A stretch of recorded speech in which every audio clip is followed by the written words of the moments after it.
let us not waste any time. This man has been making quite the noise on social media in the world of combat sports. He is the president of Karate Combat. He is Asim Zaidi. There he is, flying in all the way from Florida to join us. Hello, sir. How are you? It is great to meet you in person. We do a karate? What are we doing? Okay, sorry. I like to do this. No problem. There we go. There it is. Yeah. Hello, how are you? Nice to meet you. I have a bone to pick with you, Mrs. Zaidi. Yes, I heard your... No, it was very good. It was very good. Your wife, your beautiful wife, did an impression of me? Yes. On your Instagram. I guess preparing you for the interview. She did get the cadence down, I have to say. It was quite good. I was shocked because I had never heard her do the impression, and we've never done a rehearsal, but we were having fun with it, and she killed it. She did. Well done. Well done. And you can have a seat over there if you'd like. No problem. It's not on that camera. Make yourself at home. You can tell we have a codependent relationship. This is incredible. Wherever you go, she goes, and vice versa. She's brushing her teeth. I'm next. Yeah. It's hilarious. I like that. Do you have kids? No, not yet. Okay. We want Karate Combat to That'll be skyrocket your kid. First. Yeah. Actually, I'm going to steal from her. The first question was, are you on coke?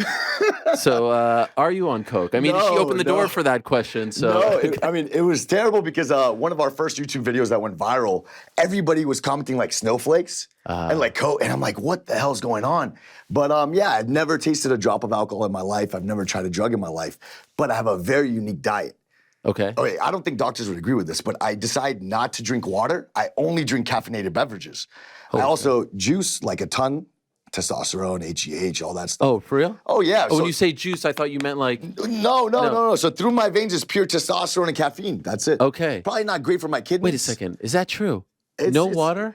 It's terrible. It's a bad habit. This is why you're so energetic. Well, I've always been this way, but that definitely helps, you know? But never any water. That can't Never be good. any water. So look, this is actually, we're concerned about my health and longevity. Yeah, I've crammed 20 years of work into a few years. Yeah. Well, which is why I'm here. This was a big goal of mine to meet you. Thank you. Honestly.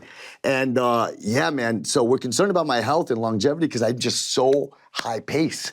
So now I'm trying to diet and be a little healthier. I take regular blood tests and try to actually. But why no water? It's a bad habit. I'll tell you what it is. I used to cut a lot of weight. You used to fight. I used to fight, right? So I was 2-time kickboxing world champion, and then I went pro. I became a coach. But I used to chug so much water to cut weight. I was always water loading, and I think it's just like I don't want to see water again. And I don't want to see a sauna again. So it's a bad habit. I need to change it, and hopefully this will inspire me. And what kind of drinks? Like, I don't know what that is. But Okay, perfect. This is part of it's a nootropic, yeah. So is this your drink? Actually, so here's the thing. What a promoter you are. It is. And here's the thing. So it wasn't my drink originally. Okay. And I started drinking nootropics to be more focused. And what happened is I reached out to the creator of this. And I'm like, dude, I love your product. I believe in it. I'd like to switch out the name, white label it, put my logo on it and promote it. And he's like, okay, down. So this is my nootropic drink now, but I definitely didn't create the ingredients because I'm not knowledgeable enough. Okay. And have you always been this way? Like even as a kid? Yeah, super definitely. High energy? Yeah, definitely hyperactive, high energy. But I think I channel it really well, which is why. So actually, I wrote your name down. You and Rogan were such a goal of mine when I became president of Karate Combat. So I've only been president for like 5 months now. A lot of people don't know that. So 5 months, and I remember writing your name and Rogan's name, hoping in 2024 I could hit those goals. And it's so cool. Now we're in April. Yeah. We're in April, and I can't believe I'm in front of you. This is nuts. No, it's great. It's an honor to have you here. And thank you. I know you had to make a bit of a trek before going to UAE, right? Yes. So thank you for doing this. Okay, so let's talk about it. And by the way, did the solar eclipse happen yet? Did you catch it? This is crazy. Yeah. I just caught it. Did you see it? Yeah, it's nuts. It's nuts. Did we miss out on history? Did it look great? I'm sitting in here. This is history now. Was everything dark? Yeah, no, I didn't see that far. It was just covering. Wow. So I didn't get to see the complete cover, unfortunately. Who would have thought you would have seen that from our offices here? Of course. It's all coming up you. Yeah, definitely. Okay, so there was a gentleman who was the president of Karate Combat, Adam, right? Yes. Adam Kovacs. He'd been on our show before. Oh, he has? Yeah. Oh, I had no idea. Yes, Okay. a few years ago when they were kind of, getting off the ground. And then all of a sudden you come in, and with all due respect to Adam, you are a completely different human being, different style, right? Different personality. Definitely. And you come in like a freaking bat out of hell. Yes. With your energy, with your personality, with your persona. How does this happen? Because former fighter, head coach at the Goat Shed, right? Yes, sir. So people have seen you cornering fighters and whatnot. Of But course. the president of Karate Combat, how does that opportunity come to your doorstep? This is actually a really cool story. So what happened is my team is the most viral MMA gym on What the does that planet mean? right I've now. heard you say this. What Yes. does that mean? So, for example, we get about like 20 million impressions a month on Goat Shed. The videos are very controversial. They're viral. We could put sparring clips. We put crazy things happening in the gym. So I have 15 fighters sleeping in my gym, living in my gym on the mats. We feed them 3 meals a day, 5 days a week. We take care of them. And Who's we? My wife and I. You feed the fighters? Yes. Yeah. Okay. So we fund these guys. So in Miami, most of the people that come through, the athletes that come through are immigrants. And they have to come in. They don't have a home at first. They have big dreams. And they need someone to support them and get them on their feet. So usually they find Goat Shed.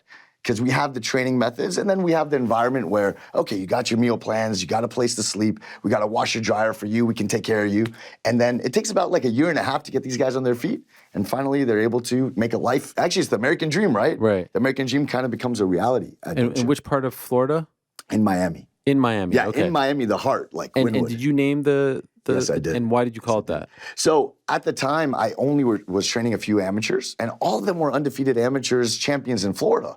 And one of the promoters, as a joke, was like, dude, you have all the goats.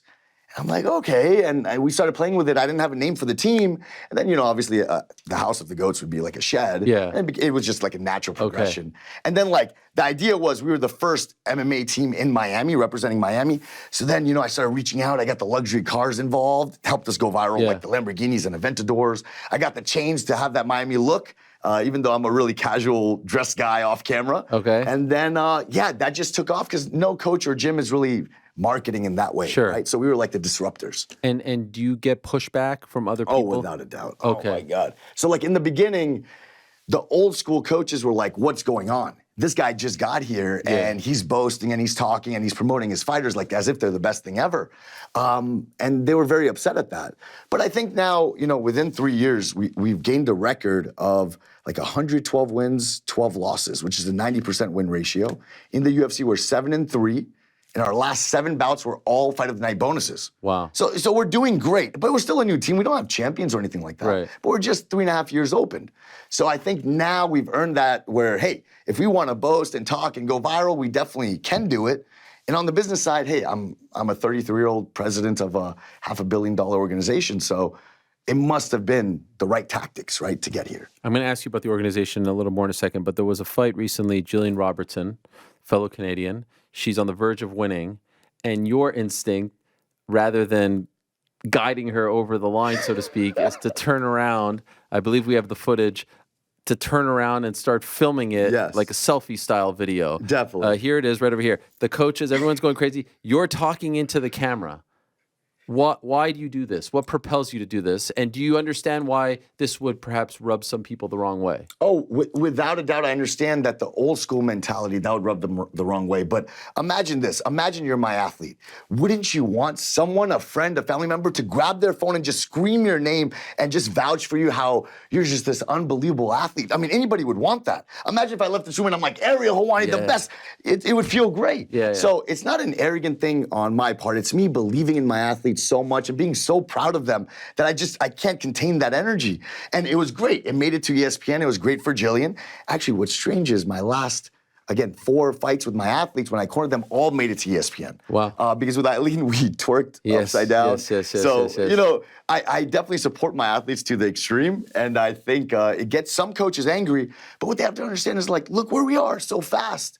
At my age, it's not common that you could be this successful in this industry. It usually takes decades and decades. Sure. So I think there's something to be said there. But in the end of the day, I'm not saying it's me on my phone. Yeah, that was me. That was my armbar. I didn't do that. No. Like, What that's are you Jillian. saying? Okay. I said, Jillian Robertson, the most submissions in UFC history. Don't forget her name. Keep your eyes open. Whatever it is. Oh, fight of the night bonus. I was like, give her that bonus, Dana. And I want the best for her. And she did get that bonus, so. Was part of the reason perhaps what, like you saw other coaches maybe not show props to their fighters enough, and you were like, okay, I'm going to be the guy who's going to have their backs unequivocally?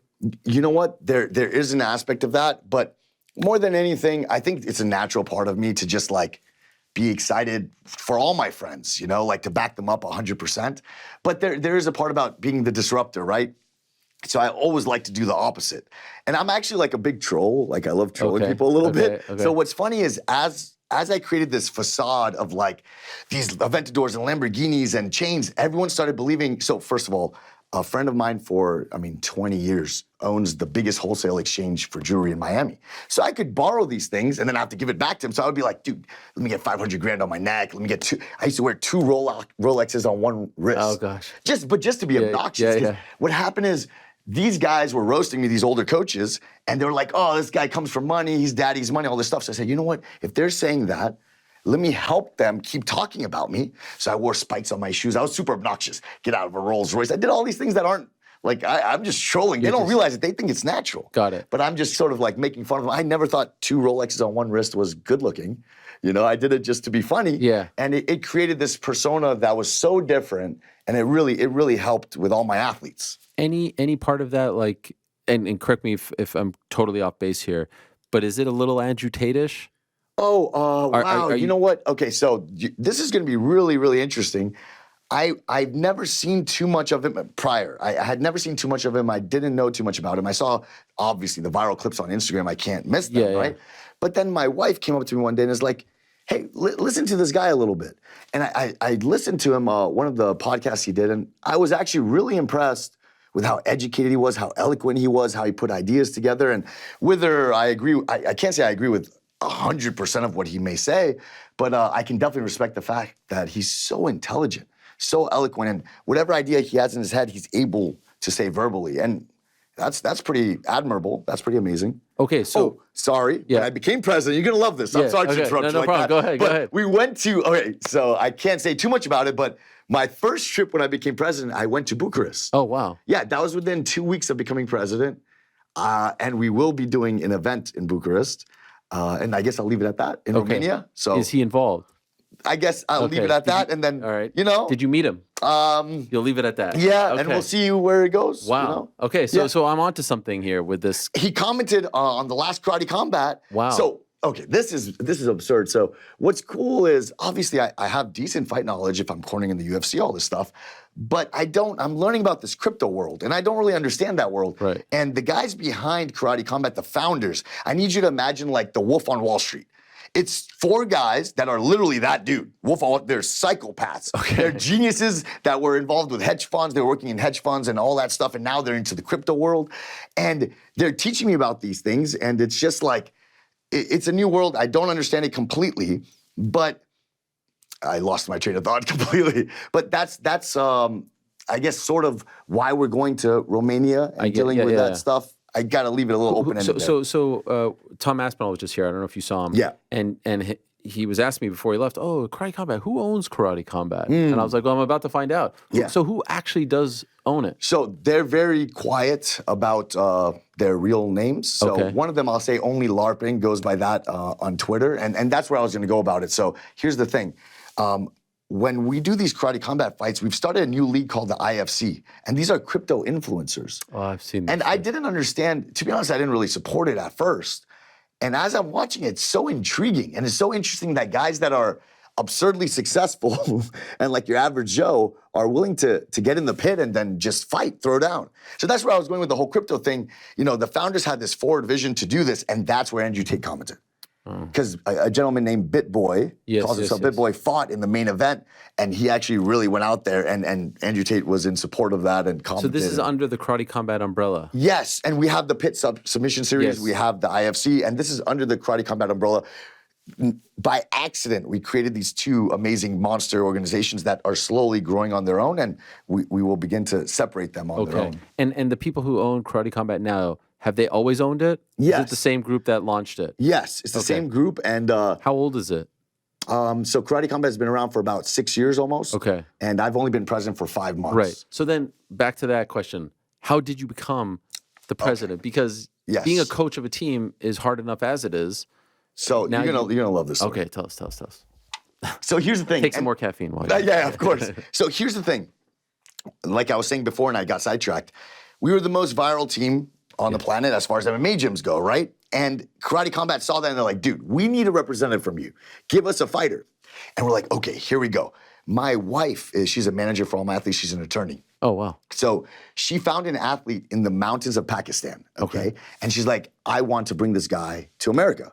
And I said, don't do it. I said, you're gonna spend all this money on attorneys, try to get this guy here, and they're never gonna accept him in. Do not bring him. And I don't know how good he is, because he's winning over there, but who's to say what the competition level is over there? I really don't know. Right. And, without telling me, she took out her entire retirement fund and paid for this guy attorney fees for him to get here. And she didn't let me know until we were driving to the airport, and we're driving to the airport and she told me what she did. And it brought tears to my eyes because I was so proud of her. I'm so willing to bury myself for my athletes because I just love them with like a full heart, like really do. And the fact that she was willing to do that for an athlete, it just shows that we're cut from the same cloth, and I was so proud of her. This Pakistani athlete came here. He was a no-name guy. I presented him to Karate Combat, and they weren't that interested. And I said, look, give him a shot, and we'll blow up this guy. They're like, oh, he doesn't really have a name. In one fight, he became a national hero. We were able to coordinate in Pakistan stadiums full of people watching him live. Wow. So they were shocked. We got drones filming the stadiums of people watching him live in Pakistan, and they're like, wow, you turned this guy into a hero in one fight. If you worked for us, what could you do for our roster? Could you get the eyes on our roster? And I said, let's try it out. So I started off in the background, sort of as like a press secretary, like telling the stories of the athletes. But within 2 days, with my knowledge of the sport and different things, they offered me that position to be president. Within 2 days? Within 2 days, yeah. And what did you think? To be honest, you're going to think this is funny. I had checked if Instagram was available, President Asim, like when I got the job as press secretary. So I checked and I'm like, okay, it's available. Like, I feel like it's gonna happen. Like, it just has to happen. Like, I'm too energetic, I'm psycho, I work too hard. I'm putting in 80, 90 hours a week of work. She is too. We don't need sleep. So there's no way I don't get this position eventually. And for 2 days to pass and then to earn that spot was like, it meant so much. And my first mission was make our main event for Las Vegas. We're doing a first event in Las Vegas. What do you want to do? That's Benson and Anthony. And that's the trilogy fight. Yeah. And me as a fan, I wanted to see that, and I think a lot of fans did, because the first fight was tight. The second fight was this armbar that was kind of like anticlimactic. It was really fast. Yeah. So it's like, they got to settle the score. And there's so much drama behind it because Benson lost twice.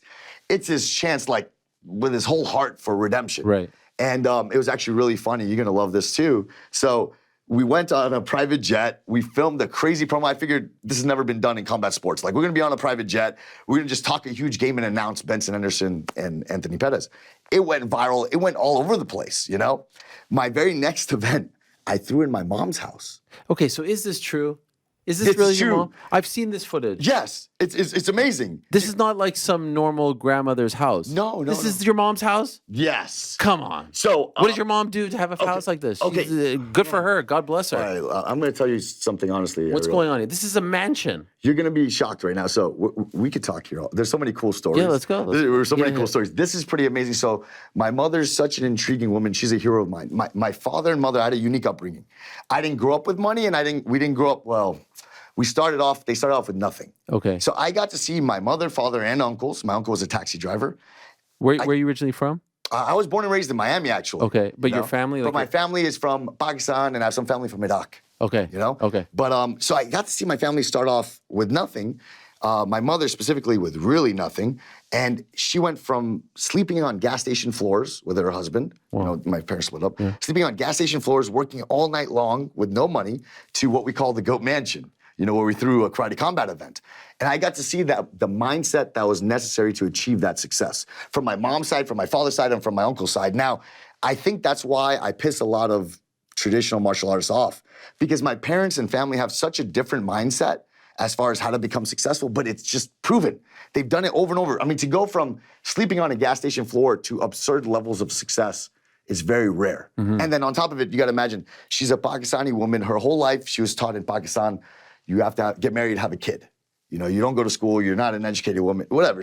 That power is kind of taken away from her. For her to be such a dominant force, to come to America and just an assertive woman and do what she's done, she's my hero. Like, absolute hero, And if I ever am scared, there's two people I call, but if I'm ever scared, my mom is my first call. Because she will give me the confidence to do anything when everyone's against me. Yeah. So she's a fascinating person. And how did she end up in a house like this, if you don't mind me asking? Oh, well, okay. Oh, you're talking about business-wise? Yeah, like what did she do? Okay, she bought, so this is actually, wow, we could do this forever. Well, this is a really cool story you too. Just host the show. You can just take over this show too. This is a really cool story also. So I remember when she started off, she had this, she had a connection in Pakistan with a factory where they would create T-shirts.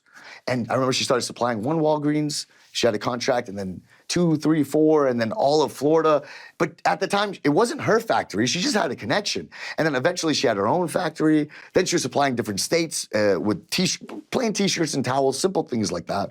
And then now she has her online store, and she supplies big companies with generic clothing where they put their logo on, if that makes sense. Okay. While she did that, real estate and all that stuff, and then she ended up here at Goat Mansion. And now she's actually a partner in a Hilton hotel. She's a part owner of a Hilton hotel. Wow. But she was a big risk taker. Like, she put all her marbles always in one idea. And that was the difference between her and a lot of people, because I think a lot of people talk about, oh, don't put all your eggs in one basket. My family was the opposite. It was always eggs in one basket, and you can't fail. And that's how I lived my life completely. You know, a lot of people don't want to talk in the way I do about my athletes because they're scared of losing. You know, if they talk with all this passion and confidence and they lose, they look very dumb, you know, but I really believe in my athletes, and I feel that we have this amazing training method, and I go and I put all my marbles behind each of them, and that's how I treat everything in life. If your week, if your month, if your day was like a pie chart, how much time are you spending on your fighters, Goat Shed?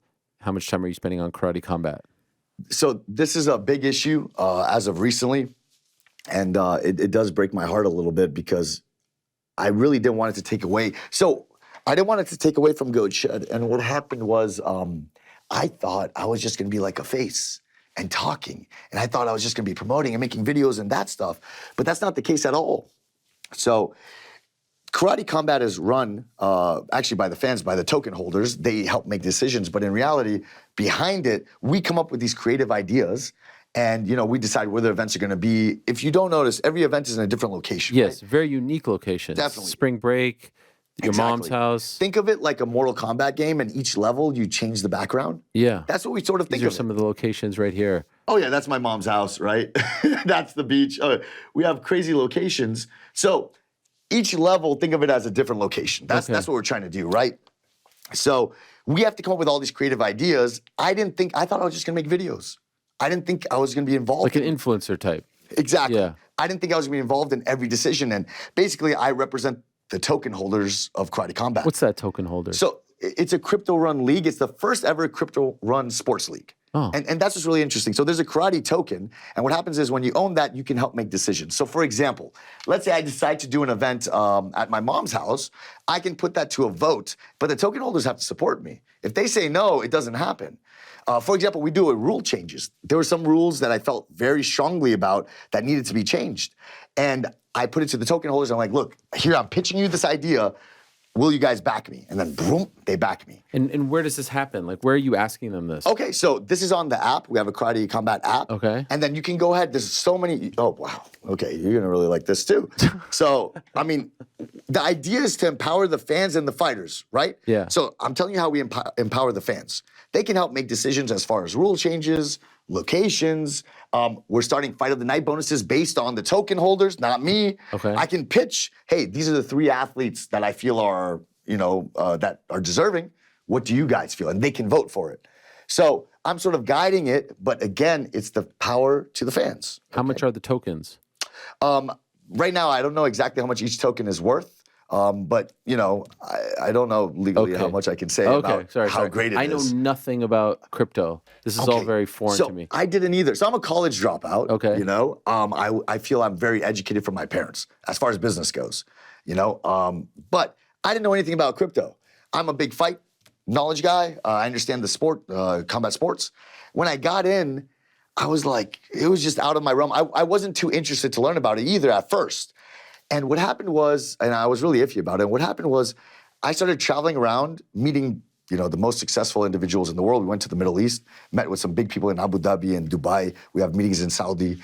And I'm talking with these individuals who are some of the wealthiest people on the planet, and they're so concerned about what's happening with the crypto. And I'm like, okay, if they're so interested in this first ever sports league run by crypto, there's something there. It must be the future.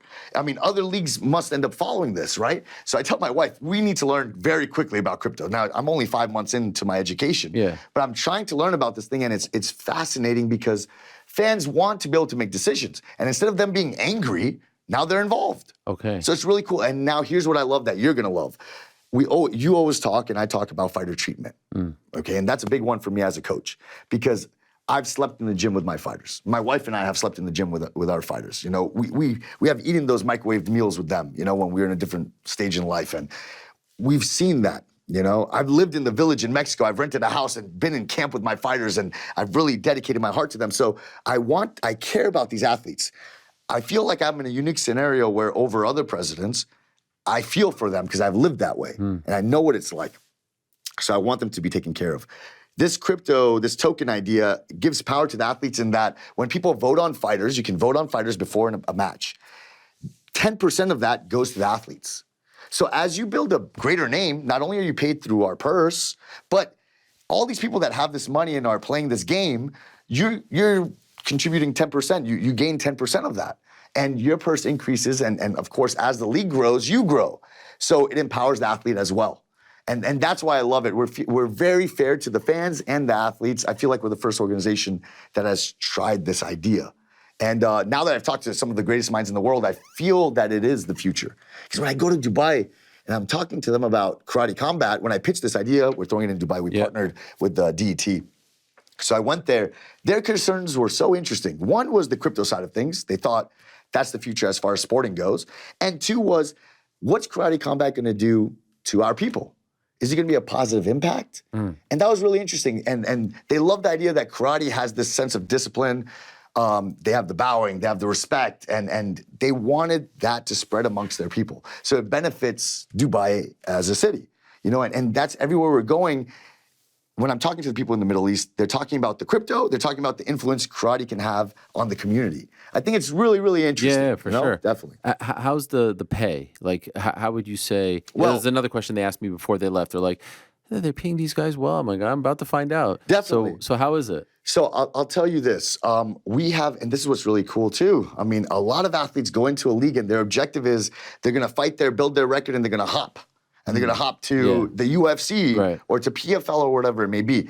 At Karate Combat, you can truly, from a point karate background, make your debut and go from that and spend your entire career with us. Because we have an athlete that maybe is a point fighting karate, you know, amateur fighter. He turns pro, he debuts. And then we have an Anthony Pettis, who's a former UFC champion. We have Luke Rockhold, former UFC champion. Benson Henderson, all these names, Joe Schilling. So it's really cool because all the athletes feel comfortable like, hey, I can make my name here and I don't have to hop away. I could stay here and make a career. So the locations that we were just talking about there, very unique. They look great. But as you know, you have to sell tickets, right? To make money. How are you guys making money if, you know, event at your mom's house, correct me if I'm wrong, are there tickets sold? So hold on. We destroyed my mom's house. Okay, yeah.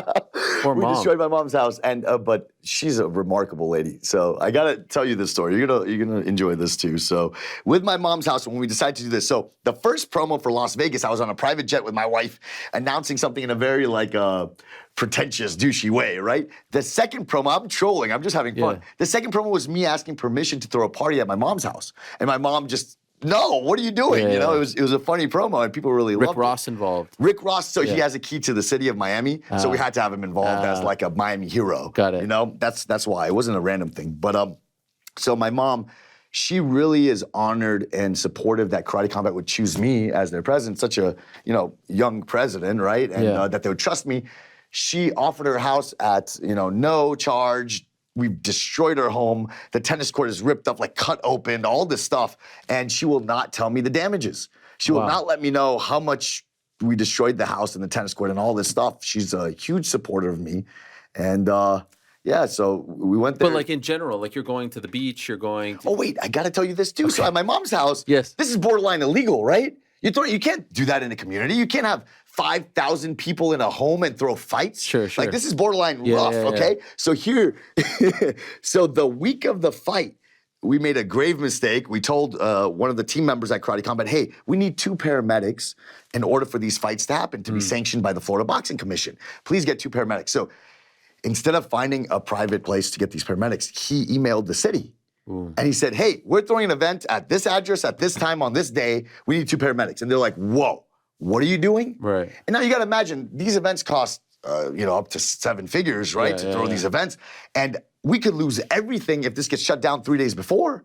It would be an absolute mess. And it's my second event as president. It would destroy me. Like, they would be like, dude, can we trust this guy? So now I'm stressing to the max. So I did what any logical adult would do.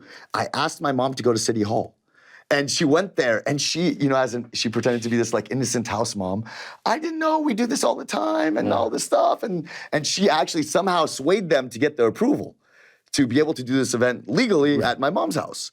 And we had 5,000 people there, and it was... Are these people paying to attend? Okay, that's another thing. So that was a private event. Yeah, okay. We've had private events where it's invite only, because we treat this company like a startup, and we want as many views as possible so people get involved with the token, playing the game and all that stuff. We want user acquisition, right? That needs to be high. Our last event, 40,000 people were playing the game during the event. Those are pretty good numbers. Yeah. So right now, we want as many views as possible. But for instance, in Dubai, we're selling tickets. Okay. And that's going to be a 5,000 people arena in a tennis stadium. And we're going to be selling tickets there. And then the event after that, we have China. We're going to be selling tickets there. So depends on where it is. At my mom's house is a private event. Sure, It was free. okay. Yeah. And people in the United States and around the world, how could they watch? Like the Dubai event is a great one, great main event, Luke Rockhold, Joe Schilling. How do people watch this? So that's another great thing right now. You can watch it free on YouTube. You can watch it free on Facebook, on X, on Twitch. It's free everywhere. Okay. We also partnered, we just gave it to UFC Fight Pass just to give some love. I mean, that's the biggest MMA library Is this one on there? The one coming up? Yes, yeah. Okay. But it's free everywhere. And because of that, our viewership is insane. See, when you're behind a paywall, like other organizations, I mean, they're doing a great job, but you're not gonna get as many views. Sure. So for instance, Las Vegas got about 30 million views. We got, I believe it was like 17 million on Facebook, another like 8 on X, and then another 3 on YouTube. When you add up all of them, Sure. it ends up being like 30 million. And that's great for the token, great for the token holders and crypto and all that side. But eventually... You need a broadcast deal, right? Eventually, yeah. Yes. If there's a broadcast deal that makes sense, of course we're not going to say no. Right. And that will come eventually. But for now, it's a gift to everybody, right? Okay. Free on YouTube. What free about everywhere. pay-per-view? Like, okay, YouTube, but then the big ones on pay-per-view. Would you do that? Eventually, this has to happen. Yes. It's just a natural much, progression. But for now, no. For now, these are gifts and to get those guys involved and get the fans involved with Karate Combat. But eventually, it's a natural progression. If it makes sense, it has to happen. Okay. And so like you just mentioned, Dubai, China, all over the world, right? How do you still coach the team? Okay, so here's the thing. 1 week out of the month, I'm gone, right, for an event. The rest, we're able to work at home. Okay. My wife actually works for Karate Combat as well. Okay. So she's head of operations. She helps in all areas with me, which is, thank God, because I really need that help. But we're able to work at home. And then 1 week out of the month, I'm gone. What I've been able to do is, now that our life has really changed because of the blessing from Karate Combat, I'm able to fund a coaching staff and a great coaching staff.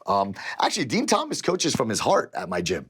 He just trains, the top athletes there and he takes care of the gym. We also have Salman, who was a coach at All Stars Gym with Khazma Shimaev and a lot of great guys. Salman comes over and he helps out at the gym. And then we have a coach that we took from the jungles of Mexico, this unbelievable striking coach. And Mexican striking is unbelievable. It's really aggressive. Yeah. So we took him out, we got him an apartment in Miami, and he's running training with me. So with these 3 other coaches, I'm really able to go ahead and help the team and continue that growth. Okay. But it's not easy. You don't, yeah, that's the thing. Like, it's not easy. Do you ever feel like, this guy has a big fight coming up or this girl has a big fight and I have to go to Dubai or whatever? How do you balance that? I do feel that. Yeah. And it breaks my heart, and I know it hurts them too, because when they see me, they're so excited. And then when I walked out for this interview, while I was leaving the gym, so I'm crazy. I make sure to land before my 8 a.m. class, and I make sure when I leave, it's after my last class. Okay. So I can stay true to my fighters.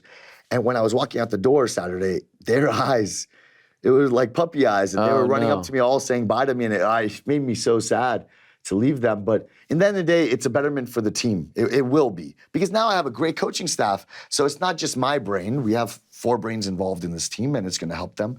But I'll tell you this to show you my commitment. Last month, we had Francisco Prado fight in the UFC. He was fighting in Mexico in Elevation. Right. I rented a house in Mexico. I got a driver for him. I got paid for all the food, flew out 3 training partners and a coach. I lived in this village in Mexico with him, and I would work with terrible Wi-Fi on Karate Combat while I was out there. And then, I would fly quickly for 3 days and go back for training camp. Fly quickly for 3 days, go back to training camp. And I stayed really, really dedicated to him. It wasn't easy. And this is another cool thing. Karate Combat was supposed to be in a different country.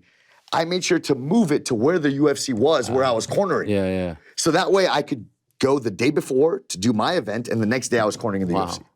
That's a good perk. It is. That's the one that had Craig Jones, right? That's the one that had, yes, which is kind of historical. He jumped off the It was incredible. Pit Yes. with the triangle. He used the pit almost as leverage, right? Yes. So you guys are also doing submission So grappling. the idea, and this was inspired, there's some heads behind Karate Combat that inspired this as well. But when we saw how great Craig Jones was talking about Karate Combat, he attended an event in Vegas. Okay. And he sort of fell in love with it. And he put a podcast naturally. We didn't talk to him at all. Put a podcast talking so great about it.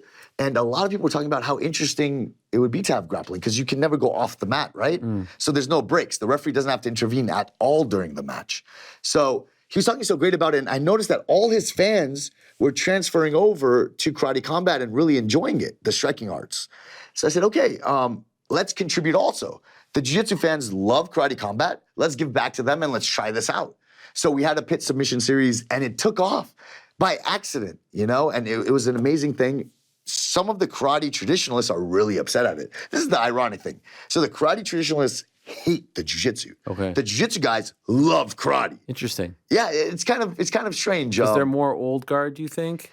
I think that's what look, when you click the profile of the trolls, they're like these 50-year-old belly karate gis doing forms.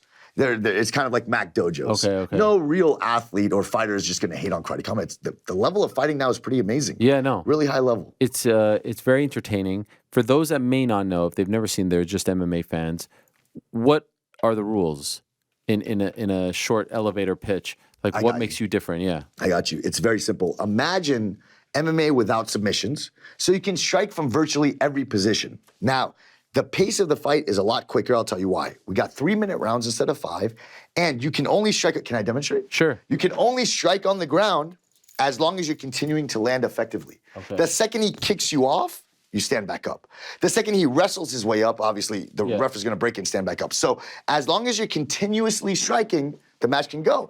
That makes for a really high-paced fight. There's no stalling. You can never hold. Can you go on your knees and start punching? Or if you drop your knees, it's not considered effective punching because you're going to do these little rabbit punching. Okay, so you have to be standing on your feet. Okay. And you have to really land with power, and we let it go. And you see a lot of finishes because of that. Now, the cool thing about this pit, there's a lot about this pit. Yeah. And the founders are the ones that created this pit. What's funny is the Wolf on Wall Street founders that I love so much, they're geniuses, they've never done a martial arts in their life. Wow. So why'd they launch this? So they were sitting one day, partying, drunk, having a good time, and they're like, dude, is there any UFC for karate athletes? And karate is the biggest martial art. Is there any UFC for it? That's how they were speaking at the time. And they're like, no. And they're like, what are we doing? We got to do this. And then they all got together, and these guys grew up together in frats and big hedge fund guys. They worked for the same hedge fund, all this stuff. And they put their own money in, a very large portion, 8 figures, to go ahead and start this league. And it just completely took off. And then one of them is an absolute crypto genius. And he was able to go ahead and get this token involved, controlling the league. And all these crypto sponsors came about. So now, we're already break even, So the crypto sponsors came about. Yeah, we have, we're on the Hedera blockchain. And they're a big sponsor for us. And they're able to help us continue funding this league. So you mentioned earlier they want to remain anonymous. That obviously sets off some alarm. Like why? Well, why Ariel, here's the thing. They don't want their face known. Okay. So we actually do podcasts with them. Oh. But what's very funny is he has an alien head. Why? So because he's a family man. Okay. He has beautiful kids, What is a wife. What is he afraid of? No, he's a very introverted, quiet guy. Okay. He may be loud and having fun with his friends, but they don't want to be in the limelight at all. Okay. So they are on podcasts. They're not hiding. Okay. And they talk, and everyone knows their voice. Only LARPing is the main guy, and he has this alien head.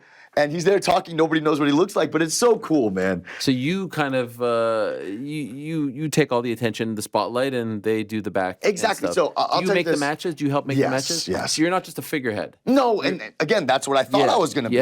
But I'm making all these decisions. But I am the expert in the fight realm. The crypto side of things, that's what they do, and I'm getting educated on that. So when we went to the Middle East and pitched all these different places, I had to pitch the crypto side of things too. So I have to be educated also. So I'm learning about this other realm that's amazing for us, and it's really the future for us. So they're sort of like my university. I'm learning SAT words that I've never heard. I learned the word, defer the other day. Oh, it's a big one. That's a very defer, and one. then addendum. Yes. We had to send an addendum to Luke Rockhold and to Joe Schilling, and I learned that the other day. So I'm becoming a more eloquent man as well. That's a very lawyer term, right? Definitely. A legal term, the addendum. So like a fight like Rockhold and Schilling, they've never fought for karate combat, right? No, never. How does this happen? Do you reach out to them? Does someone else reach out to them? So this is cool. And what weight, by the way? Say it again? What weight? 195. Okay. So what happened was, and I'll tell you this, our Dubai card, the lineup, what it looks like. So our prelims are UAE fighters, talent to fight for a contract, okay? Then we go into India versus Pakistan, where that idea came up twofold. With India versus Pakistan, actually, they get the most views with their cricket matches. Like insane views. I think it's like 200, 300 million views on their cricket matches. We're like, okay, we should be the first league to do this in actual combat sports. Right. Let's try that out. And obviously, Dubai is where you should do that. So we put India versus Pakistan. Another reason is one of our most famous superstars, the face of our league, is a Pakistani athlete. Like I told you, the guy from the mountains of Pakistan, he has blown up, absolutely blown up. Shazay Brind. Okay. And this guy's phenomenal. I mean, Boss Rudin last event, that was such an honor on commentary. He's like, I don't think anyone can beat him in karate combat right now. Like, he's just unstoppable. He scored one of the fastest knockouts ever, and he's such a humble, respectful dude, prays 5 times a day, never tasted alcohol in his life. I mean, no girls, very strict, family man, like, wonderful person. He deserves all the success he's feeling. So we did Pakistan versus India for him. So we got the UAE guys fighting for a contract, Pakistan, India, and then next we got karate versus Muay Thai. Okay. Now we were talking to huge names in the Muay Thai to be the captain of Muay Thai versus the captain of karate. It was going to be really cool. Our main event got injured, and that was bad for us because Dubai is very strict, and we want to give them the best karate combat ever. Right. And that's what we pitched, and we sold them on this beautiful main event. And I said, oh my God, this is terrible. What are we going to do? We have 4 weeks. And right away, I'm like, I know who to call. So I called a gentleman named Dean Toole. Of course. Yeah. He's behind Gamebred FC. Yeah. Dean Toole is such a selfless man. He's always been sort of an advisor. He loves the way I market and all that stuff. So he's behind me and helping guide me too. So I call him like, Dean, we just lost my main event for Dubai. He's like, oh, I'll get it for you in a couple hours. And I'm like, please, can you reach out to Luke Rockhold? And I had a couple options for opponents. I had Uriah Hall. We were in the DMs together. But he reached out to Joe Schilling. And it was such a violent, awesome matchup. And it was like instantly, it makes sense, man. Joe Schilling, Luke Rockhold, we put it together in like 3 hours. Wow. And I definitely want to shout out Dean Toole. What an amazing guy to do that for me and never ask for credit, nothing. He doesn't even know I'm here shouting out his name, so I'm glad I could be able to do that. Sure. You know? And as far as the attire, they wear the traditional karate pants. Yes. And the gloves that are sort of like MMA gloves, but they have the extra padding. Exactly. Okay. So the ounces now are the same. I've done that. I've changed that. Is it 4? Yes. What was it before? It was like a sparring glove, like a 6-ounce glove. Okay. So we changed that. We put that to a vote with the token holders. We changed that. What's cool about it is since we're primarily a striking league, we can really curve the glove and cater it to striking. So it's definitely safer as far as you can really hit hard. Maybe Less safer eye for the pokes? athlete. Exactly. Helps with the eye pokes because it's really curved down. Yeah. It's actually a really, really amazing glove. But for MMA, it wouldn't make sense. Your glove would end up getting stuck. For grappling, it just wouldn't be good. But for striking, it's unbelievable. UFC is announcing a new glove, I'm hearing, on Friday. Have you heard really? about this? I had no idea. Maybe to curtail. So perhaps they've seen your gloves and... I don't think I'm so. just saying. I mean, I'm that would just be a saying. compliment. That would be amazing. I mean, when I started this president position, I was thinking of ways to shock everybody. And one of my students was like, man, you're kind of like the Dana White of karate combat. And he's like, you're the Dana Brown. And I became Dana Brown for a while. I used that hashtag. It was very funny. But I don't think they're looking at me for, I mean, I don't know. And what about the pants? The karate pants? Yeah. Why the pants and not like shorts to make it even more modern? Originally, we were only using karate athletes. Yeah. Now we have the karate rule set, karate combat rule set, and we're bringing different styles in to compete under our rule set. Just like it would be very strange if jiu-jitsu was like, oh, you're a wrestler, you can't come.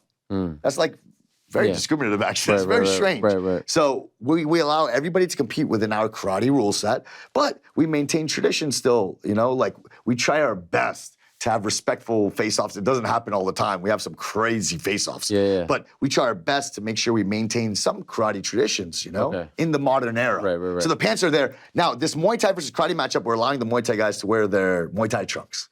You know, just to show the difference, right? I like that, yeah. And it's a modified rule set. We're allowing certain things to make sure the Muay Thai guys are comfortable. Actually, could I demonstrate with you a rule set? What do you mean, on me? No, standing up. Okay, yeah. go ahead, So check please. this out. Yeah. And we'll leave this to the token holders. Here's an example of how the token's so cool. So please, can I borrow you? Oh, yeah. Yeah. So before, we weren't allowed to clinch a guy and land strikes. Yes. This wasn't allowed. Okay. And it caused a lot of break in the action, and the Muay Thai guys are upset. They're like, dude, you want us to do karate versus Muay Thai, but you're not gonna allow us to use a Thai clinch? So we're gonna go to the token holders. They're gonna decide, my pitch is, if you're holding the neck, as long as you're striking, let them do it. Now, if you're clinched and holding, break it. But as long as you're striking. And you could just make these modifications. That's the power of my presidency. Yes. I pitch it, but at the end of the day, it's the token holders that I'm speaking for. So they have to support me. I think they will support me. It would be. They seem to like you very much. They do. They have your back. But you know, the traditional martial artists don't. The traditional karate guys. But are those guys the karate combat fans that you're catering to? I mean, I would say that there's a small proportion of them. They're all on Reddit. It's like 20 dudes on Reddit that hate me. I don't look at Reddit. I'm not a Reddit guy. You can't listen to the. Yeah, it's a little strange, man. I'm gonna do an AMA on Reddit because it's kind of like offensive. So one of the owners was like telling me like, man, let's go on Reddit and talk to these guys because they're really mad at you. And I'm like, why? Like, we're bringing so many eyes to this, but they hate What's on offensive? everything. Like, are they being like disrespectful? Really? Yeah, very disrespectful, and it's strange to me because I feel like I've brought so many eyes to the sport. You know, I mean, amazing. I'm here right now, so you would think they would be happy, but they hate on weird things like the fact that maybe Rick Ross is there, that there's UFC champions in the house watching, like Sean O'Malley was at one of our events, Volkanovski, all these guys, Tupure. So GSP's involved, Wonder Boy's involved. Exactly. Yeah. A lot of great names, but I don't know why that upsets them. It's very strange, but they're all the Mac Dojo dudes. Right. I shouldn't talk. I'm trying to make friends with them, No, but it is what it is. How man. dare you? Yeah, it is what it is. How many events a year? You know? Say it again. How many events a year? We're doing 12 events this year. So we used to do 6 events. Okay. But now with this new idea of doing our world tour, really breaking in, we're doing 12 events a year, and we're partnering up with cities across the world. That's how we're able to do this too. So like, for example, Dubai, the Dubai Tourism Board, they're involved with us. They're working very closely with us and helping fund this event too. Okay. Because it's gonna increase the amount of tourism there. It's great for the people. It's a positive impact on the community, basically. Do you think there'll ever come a time where you have to choose between one job as opposed to the other, where you know, Dana White, he's not coaching fighters. You know what I mean? Scott Coker is not. So do you think push will come to shove? And are you worried about that? Yeah, because I'm very, very loyal to my athletes, you know? Right now, it's great. Your whole demeanor has just changed, by the way. Yeah, because that's something that has been plaguing my mind and my wife's mind, because we love our athletes so much, you know? And that's a scary thing. My plan is, and what I'm hoping to, is the fight roster right now, I will go into the end of their careers. But once they're gone, any fighter that joins after that, once my original guys are done fighting, I'm out. Oh, really? Yeah, and then how many fighters is that? We have a roster of like 34 athletes that are all, I mean, they're all in their 20s, some in the low 30s, but they're all in their 20s. So I would say give it about 9 years of coaching left, maybe 8 years. And then you're gone. And then I'm going to Some superstar stud comes your way, you're like, nah, I'm not sticking around? No. Because you like this Look, more? there's going to be an exception. Yeah, yeah. You know what I mean? I'm not going Is to it say because you that. like this gig more? No, it's not that. It's that I'm very loyal to my athletes right now, and they want to be world champions. So I will do everything in my heart to make sure they're world champion. But I'm sacrificing so much with my wife that we're not even able to have a family, different things like that, because we're spending so much money on our athletes. I mean, just to put it in perspective right now. What do you mean when you say spending money on your athletes? So let's have a little fun right now. You're going to enjoy this a lot. Okay. So I'm going to bring a calculator out because, again, I'm a college dropout. My math is not the greatest. So check this out. This was only last month. So we spent, let's say, $3,500 on the house in Mexico, another $1,000 on the driver, another, let's say, $4,000 on flights for training partners, another $2,000 for food in Mexico. It was cheaper. $10,000 on what is this called? Visas for different fighters. So it's $5,000 for 2 fighters. So $10,000 there. Boom, boom, boom. And now visa for the Mexican coach that we just brought is another $5,000. Jeez. Then, okay, I have to have a coaching staff that's taking care of the gym while I'm gone. So in 1 month while I was gone in Mexico, cost probably another 5 Gs. So this is off the top of my head. Jeez. So that's already $30,000 just for other people. Yeah. And to be honest, I've done this before. I went up to $65,000 for my fight team. Wow. All out of pocket. Out of pocket in 1 month. And in reality, I love my wife so much. And if we want to have family and children, I can't be giving $65,000 just away to everybody else. No. You know, just so you know, I wear these chains and this. It's fun. It's part of the brand. But this 120 grand watch is not mine. I borrowed it from my friend who owns the wholesale jewelry exchange, and I will give it back to him whenever he asks for it, and then he'll trade me out. But we live in a 1,000 square foot apartment. Okay. We really live under our means, and that's because we're loyal to our athletes. I can't look them in the eye and live in a penthouse in Miami and drive an Aventador. I can definitely afford it, but I can't see. They can't live in my gym, and I look at them, and I'm spending all this money wasting it. So I'm really loyal to my athletes, but it's not longevity-wise. I can't do that forever. You know? Can I give you my 2 cents? Of course. There is never, and I'm a little bit older than you. There's never a perfect time to have kids.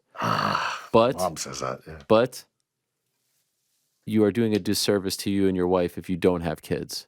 Don't, with all due respect, choose these people over the kids, your legacy.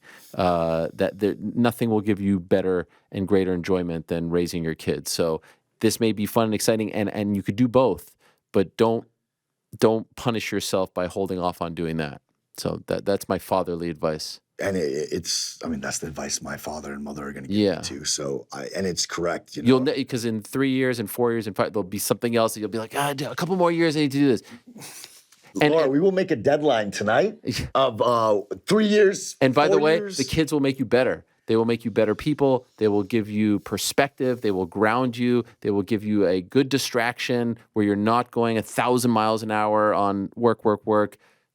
They are a gift. Oh, that's another thing, right? I mean, like you said, you'll figure it out when you have those. I mean, that's what my mother and father said too. But her working 80, 90 hours a week. Yeah, this is crazy. Well, she's actually a crazy animal compared to me.